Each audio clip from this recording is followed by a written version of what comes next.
A very good morning, Zimbabwe, and welcome to Africa and Beyond Television Network. We continue to take a look on what's happening in the nation of Zimbabwe. So we now have a replacement of Chivhayo, possibly.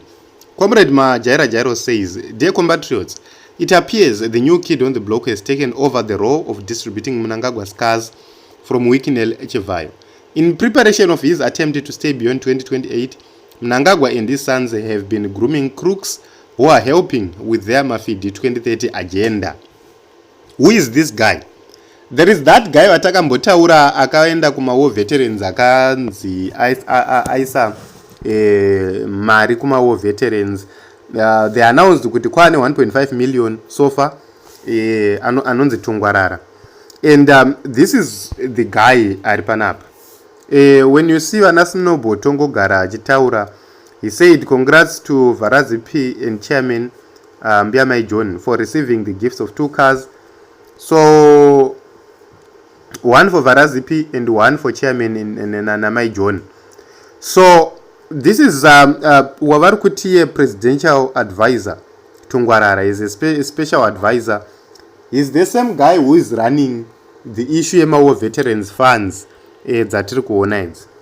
So this guy has been quiet all along, but right now budikira and started doing some things, and he has overtaken Wicknell to some extent. Wicknell Chivhayo, what is happening is that the image of Wicknell is so dirty. So to try and protect Wicknell and move him out of spotlight, they are trying to see how they can replace him. They can bring another person, maybe anogona kuita efesi rinani inogona utambirika kana utugamchirika.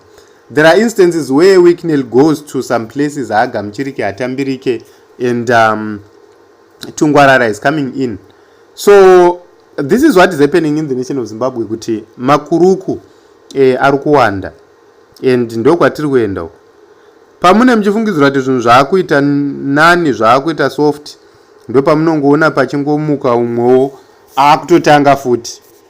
So Zimbabwe tinosvika rini takadai nezuro anga ari Wicknell icho zvino zvikwana Tungwarara. Mangwana kune umwe futi, kuswera mangwana kune rimwe achingori makuruku ega. Saka guys, it's high time the people of Zimbabwe start to act about the future. We need to start to have serious conversations about what must happen in the nation of Zimbabwe, because as farms zvakanaka. Prince says pavakangoona chete kuti Wicknell abatwa zvakabva zvadhakwa, chedumbu chabuda, enda some presidential advisor. Saka ukaona munhu anenge achinzi special presidential advisor anenge akamboita sekwa ari kumbova advisor about what exactly, because you know Zimbabwe mashops ari kuvhara, hakuna mabasa, everything is going down. Everything is going down, and you hear some people vachitaura zvokuti anzi kune munhu anonzi special presidential advisor. Ari kuadvisor chii? So it's very interesting, guys, but this is what is happening at this point in time. So Wicknell Chivhayo, it says that this is an addition or it's a replacement.